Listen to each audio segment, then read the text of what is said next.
Hello friends, welcome back to my channel. कैसे हैं आप सब? आशा करती हूँ कि आप सब अच्छे होंगे और पढ़ाई भी अच्छी चल रही होगी। तो जैसा कि फ्रेंड्स ये वीडियो क्वेश्चन आंसर पर बेस्ड होने वाली है और जिनको नहीं पता है उनको बता दूं कि कुछ दिन पहले मैंने एक पोस्ट की थी जिसमें मैंने पूछा था कि आप में से जिसके भी कोई भी डाउट्स हैं, क्वेश्चन हैं, आप मुझसे पूछ सकते हैं। तो काफ़ी लोगों ने कॉमेंट्स किए थे।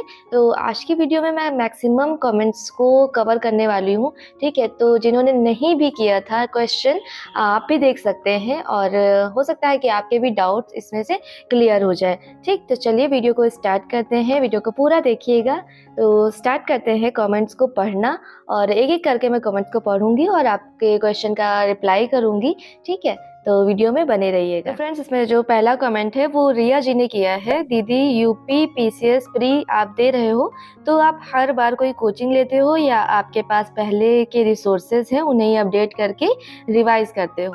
तो देखिए फ्रेंड्स, आप किसी भी एग्जाम की प्रिपरेशन कर रहे हैं, अगर आपने बेसिक क्लियर कर लिया है, तैयार कर लिया है, तो आपको बार बार कोई कोचिंग लेने की ज़रूरत नहीं होती है। आप बस उसी को अपडेट करते रहिए और उसी में आप करंट के फैक्ट्स को जोड़ते रहिए और जो भी चीज़ें हैं वही रहती हैं। ठीक है, स्टैटिक नहीं बदलता है। आपको बार बार कोचिंग लेने की ज़रूरत नहीं है। आप अपना रिविज़न करते रहिए। अगर बार बार कोचिंग करेंगे तो आपको अलग अलग चीज़ें मतलब बार बार अपने माइंड में बिठाने में टाइम लगेगा। एक बार जो आप पढ़ लीजिए, इसीलिए मैं कहती हूँ कि सही चीज़ें पढ़िए, एक बार पढ़िए और बार बार रिवाइज करिए। यही किसी भी एग्जाम को क्रैक करने की स्ट्रेटजी होती है। ठीक है, नेक्स्ट कमेंट है प्रियंका यादव जी का, जिन्होंने पूछा है कि ज्योग्राफी के नोट्स यूपी पीसीएस के लिए कैसे बनाएं। तो फ्रेंड्स, जो मैंने किया था वो मैं आपके साथ शेयर कर रही हूँ। मैंने पहले अपने बेसिक्स को क्लियर कर लिया था और मेरी अंडरस्टैंडिंग बन गई थी कि क्या इंपॉर्टेंट है क्या नहीं। उसके बाद मैंने फिर नोट्स बनाना स्टार्ट किया था बुक्स को पढ़ने के बाद, क्योंकि मैंने कभी भी ऐसा नहीं किया है कि एक बार पढ़ा और नोट्स बना लिया, चाहे वो कोई भी सब्जेक्ट हो। पहले मैंने पूरी तरह से उसको पढ़ लिया, जान लिया कि इसमें क्या इंपॉर्टेंट है, क्या नहीं इंपॉर्टेंट है, क्या नोट करने वाला है, क्या नहीं नोट करने वाला है। फिर उस बेस पे मैंने एनसीईआरटी और जो भी, क्योंकि मेरा ज्योग्राफी ऑप्शनल था, उससे रिलेटेड मैंने जो भी नोट्स बनाए हुए थे उसमें से फिल्टर करते हुए अपने प्रीलिम्स के लिए नोट्स बनाए थे। ठीक है, और घटना चक्र को भी इसमें ऐड किया था। तो आप भी ऐसे बना सकते हैं। ठीक, नेक्स्ट कमेंट है करिश्मा जी का और इन्होंने पूछा है ऑनलाइन पढ़ना चाहिए या ऑफलाइन, आप कैसे पढ़ती हो और कितने घंटे पढ़ती हो, अपनी रियल वाली स्ट्रेटजी शेयर करूं। तो देखिए करिश्मा जी और बाकी लोगों को भी मैं बताना चाहती हूँ कि फ्रेंड्स, मैंने जो भी अभी तक शेयर किया है आपके साथ, चाहे वो बुक लिस्ट हो, चाहे वो स्ट्रेटजी हो, ये सारी चीज़ें मैंने जो मैं करती हूँ, ठीक है, जो मैंने किया है वही मैं शेयर करती हूँ। मैं समझ सकती हूँ कि काफ़ी लोग ऐसे भी मिलते हैं जब हम पढ़ाई कर रहे होते हैं। मोस्टली जब हम लाइब्रेरी जाते हैं वहाँ पर लोग हमें मिलते हैं, तो होता क्या है, कभी कभी वो जो चीज़ें हम पढ़ रहे होते हैं उसमें वो कहते हैं कि नहीं ये इंपॉर्टेंट नहीं है, ये नहीं पढ़ना है, लेकिन फिर भी हम देखते हैं कुछ दिन के बाद वो खुद ही वही चीज़ पढ़ रहे होते हैं। ठीक है, तो ये मिस गाइड करना होता है और मैं कभी भी मिस गाइड नहीं करती हूँ। जो चीज़ें जेन्युइन है, जो इम्पॉर्टेंट है एग्ज़ाम के पॉइंट ऑफ व्यू से, वही मैं शेयर करती हूँ। और आपने पूछा है कि मैं ऑफलाइन पढ़ती हूँ या ऑनलाइन, तो मैक्सिमम मैं ऑफलाइन ही पढ़ती हूँ। मैं बुक्स को प्रेफर करती हूँ पढ़ना, और बुक्स को एक बार पढ़ने के बाद मेरे दिमाग में चीज़ें बैठ जाती हैं, तो वो मुझे ज़्यादा सही लगता है। वीडियोस देखने का टाइम नहीं है, बुक को ऐसा लगता है कि मैं कितनी भी मतलब मेरे पास कम टाइम है, ज़्यादा टाइम है, मैं टाइम के अकॉर्डिंग अपना मैनेज करके बुक को पढ़ सकती हूँ, कंप्लीट कर सकती हूँ।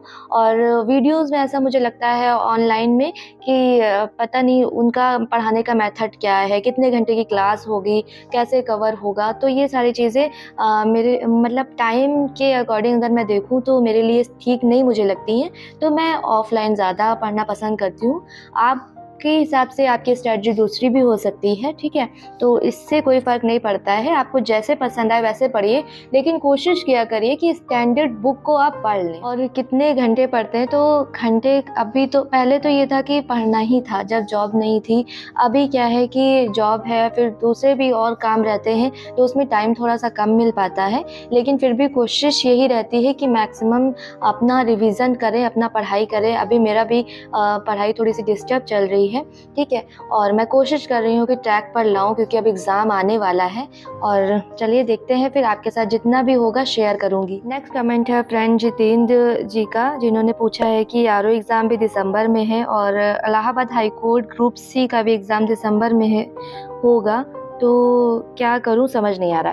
तो देखिए, आप ना पहले ये डिसाइड कर लीजिए कि आपको एग्ज़ाम देना कौन सा है और आपकी ज़्यादा तैयारी किस पर है, ठीक?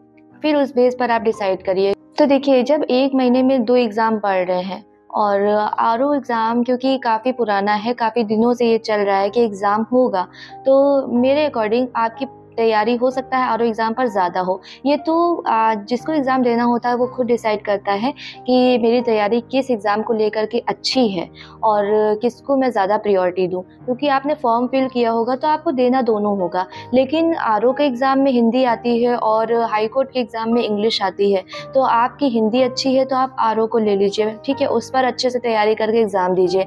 आपकी इंग्लिश अच्छी है तो आप हाई कोर्ट का कर सकते हैं। तो इस हिसाब से आप अपनी स्ट्रैटेजी बनाइए और एग्ज़ाम पर फोकस करिए और एग्ज़ाम को दीजिए। ये आप पर डिपेंड करता है, ठीक है? ऐसे बहुत सारे क्वेश्चन मेरे पास आए हैं कि जेईई दें या एजीटीए दें या मतलब यूपीपीसीएस, आरओ, एआरओ। तो ये सब एक जो एस्पिरेंट है उसी पर डिपेंड करता है कि उसकी तैयारी किस एग्ज़ाम को लेकर के अच्छी है। जिस एग्ज़ाम को लेकर के अच्छी है आप उसी पर लग करके एक पर फोकस करके उसको दीजिए, ठीक है? आप तैयारी एक की करिए, ठीक है? और दीजिए एग्ज़ाम आप दोनों, क्योंकि देखिए लक भी कुछ होता है। मैं भी इस चीज़ को मानती हूँ कि हाँ, कभी-कभी लक फैक्टर भी काम आ जाता है, ठीक? तो आप एग्ज़ाम दीजिए और तैयारी लेकिन अच्छे से एक चीज़ की कर लीजिए ताकि ज़्यादा पॉसिबिलिटी हो कि एग्ज़ाम क्लियर हो जाए, ठीक? तो फ्रेंड्स, नेक्स्ट कमेंट है चांदनी आज़मी जी का, जिन्होंने पूछा है टारगेट कब से स्टार्ट करेंगी दी? तो चांदनी, मैं टारगेट अब देखिए क्योंकि टाइम बहुत कम बचा है, आप भी जान रहे होंगे कि दिसंबर में दोनों एग्ज़ाम लगे हुए हैं। तो जब टाइम ज़्यादा होता है, काफ़ी मंथ्स होते हैं हमारे पास पढ़ने के लिए, तो उसमें टारगेट से पढ़ना ठीक होता है किसी दूसरे के अकॉर्डिंग। जब टाइम कम बचता है तो हमें अपने अकॉर्डिंग पढ़ना चाहिए, इसी वजह से मैंने टारगेट को रोका था। और दूसरा फैक्टर ये भी था कि मेरे पास टाइम भी नहीं था और मुझे ये लग रहा था कि बाय चांस मैं ना टारगेट प्रोवाइड कर पाऊँ तो आपकी स्टडी उससे इफ़ेक्ट ना हो। नेक्स्ट कमेंट है मानस तिवारी जी का, जिन्होंने पूछा है दी मैं मेंटली ये सारी चीज़ें नहीं झेल पा रहा हूँ कुछ वीक से। आरओ और पीसीएस दोनों एक ही मंथ में है, कुछ दिनों के अंतर पर होगा। नवंबर में आरओ की टेस्ट सीरीज़ सोच रहे थे, थोड़ा सा सजेस्ट करिए। तो देखिए, आप इसके लिए परेशान मत होइए, एग्ज़ाम है तो होगा ही। आपको पहले से पता है कि आरओ का एग्ज़ाम तो दिसंबर में ही लगा था और पीसीएस का भी अब पास आ गया है। तो आपने जिस हिसाब से प्रिपरेशन की है, मुझे ऐसा लग रहा है आपके कमेंट से कि आपने दोनों एग्ज़ाम को अच्छे से पढ़ा है, ठीक? तो आप ये कोशिश करिए कि आरओ के लिए अगर आप ज़्यादा मतलब तैयारी आपने की है तो आप उसकी टेस्ट सीरीज़ ज्वाइन कर लीजिए, क्योंकि आप ही देखिए कुछ पैटर्न भी चेंज हुआ है, ठीक? अब क्या होगा कि पहले जैसे हिंदी का और जीएस का पेपर अलग होता था, अब एक साथ ही होगा। तो मान लीजिए आपको 200 क्वेश्चन 3 घंटे में अटेम्प्ट करने हैं, ठीक है? बीच में ब्रेक नहीं मिलना है, तो उसके हिसाब से टेस्ट सीरीज़ लगाना बहुत ज़्यादा ज़रूरी है। ये मैं सभी के लिए कह रही हूँ। तो आप कोशिश करिए नवंबर में मैक्सिमम 10 टेस्ट सीरीज़ तो लगा ही लीजिए, ठीक है? इस पैटर्न पर कि आप 3 घंटे एक साथ बैठ करके 200 में से कितने क्वेश्चन कर पा रहे हैं। तो इससे आपका कॉन्फिडेंस बिल्ड होगा और आपको अच्छा लगेगा, ठीक? जो अभी आप फील कर रहे हैं मेंटली या जो भी आपको प्रॉब्लम आ रही है वो आपकी ठीक हो जाएगी उससे। आप जब टेस्ट लगाएंगे, कॉन्फिडेंस जब आपके अंदर आएगा, ठीक? और परेशान मत होइए, देखिए एग्ज़ाम तो देना ही है, सभी को देना है, बस पढ़ते रहिए। जब तक सिलेक्शन ना हो जाए, हमारा बस यही एक काम है कि हमें पढ़ते रहना है, किसी की सुननी नहीं है कि कौन क्या कह रहा है, कौन क्या नहीं कह रहा है। आपको रोज़ कोई ना कोई आएगा, ये बताएगा, पूछेगा कि एग्ज़ाम टल रहा है, पोस्टपोन हो रहा है या कब होगा, कब नहीं होगा। काफ़ी लोग ऐसे होते हैं ग्रुप में जो ये इन सारी चीज़ों पर ज़्यादा फोकस कर रहे होते हैं, लेकिन उसी टाइम में अपने आपको उनसे अलग रखते हुए अपनी पढ़ाई को करते रहना है। चलिए देखते हैं नेक्स्ट कमेंट को। तो नेक्स्ट कमेंट है अस्मिता जी का, जिन्होंने पूछा है दी मेरा मैथ वीक है तो ओबीसी फीमेल के लिए लेखपाल एग्ज़ाम में कैसे फाइट कर पाएंगे। देखिए, लेखपाल में जो मैथ्स आती है वो बहुत ज़्यादा टफ नहीं होती है। आप सिलेबस देखिए और उसके अकॉर्डिंग एक बार कोशिश करिए करने की, ठीक है? और जिस पैटर्न पर क्वेश्चन पूछे जाते हैं 6 आपके स्ट्रॉन्ग है तो आप क्लियर कर सकते हैं, ऐसी कोई बड़ी चीज़ नहीं है। आप खुद देखिए कि ये जो एग्ज़ाम है इसमें किस लेवल की मैथ मैथ्स पूछी जा रही है, ठीक है, बहुत हाई लेवल की नहीं पूछी जा रही है। तो आप एक बार कोशिश करके देख सकते हैं, और ओबीसी है तो फिर उससे भी आपको कुछ फ़ायदा मिलेगा, तो आपका हो सकता है, ठीक। नेक्स्ट कमेंट है कुलदीप जी का, जिन्होंने पूछा है कि जो एसडीएम की पोस्ट है, सीट्स हैं, वो हर बार आती हैं कि नहीं आती हैं। तो बिल्कुल हर बार आती हैं, चाहे कम ही आए। और दूसरी चीज़ ये पूछी है कि मैं पीएचडी क्यों नहीं आगे कर रही हूँ। तो देखिए, मुझे अभी नहीं पता है कि जॉब के साथ कर सकते हैं कि नहीं कर सकते हैं, और मुझे करना है। मैंने सोचा था कि मैं पीएचडी आगे करूँगी, तो अब इसके बारे में मैं पता करूँगी कि हो सकता है कि नहीं, तो फिर उस हिसाब से मैं डिसीज़न लूँगी। तो फ्रेंड्स, नेक्स्ट कमेंट है, जॉब के साथ तैयारी कैसे करें, घर के काम भी होते हैं। तो देखिए, मैं इस चीज़ को समझ सकती हूँ कि जब जॉब होती है तो टाइम बहुत कम मिलता है और काम बहुत ज़्यादा होते हैं, उस बीच पढ़ाई के लिए टाइम निकाल पाना बहुत मुश्किल होता है। तो देखिए, इसके लिए बस एक यही रास्ता है कि हम कम टाइम में बहुत कंसंट्रेशन के साथ पढ़ाई करें, ताकि जो आउटपुट निकल के आए वो ज़्यादा निकल के आए, ठीक है। भले ही हमें 2 से 3 घंटे मिले, लेकिन हम उसमें इतनी अच्छी तरह से पढ़ाई करें कि मैक्सिमम रिज़ल्ट आए उसका। और देखिए, यही हम एक चीज़ हमारे पास यही है जो हम कर सकते हैं जॉब के साथ। नेक्स्ट क्वेश्चन है डेली व्लॉग्स को लेकर के। तो देखिए फ्रेंड्स, मेरे पास तो टाइम अब नहीं रहता है इतना ज़्यादा कि मैं डेली व्लॉग्स या फिर अदर टॉपिक्स पर वीडियोस बनाऊं। तो मैंने अपनी सिस्टर से बोला है कि हम लोगों ने बहुत मेहनत से ये चैनल बनाया था, और वीडियोस ना आने की वजह से ये चैनल डेड होता जा रहा है।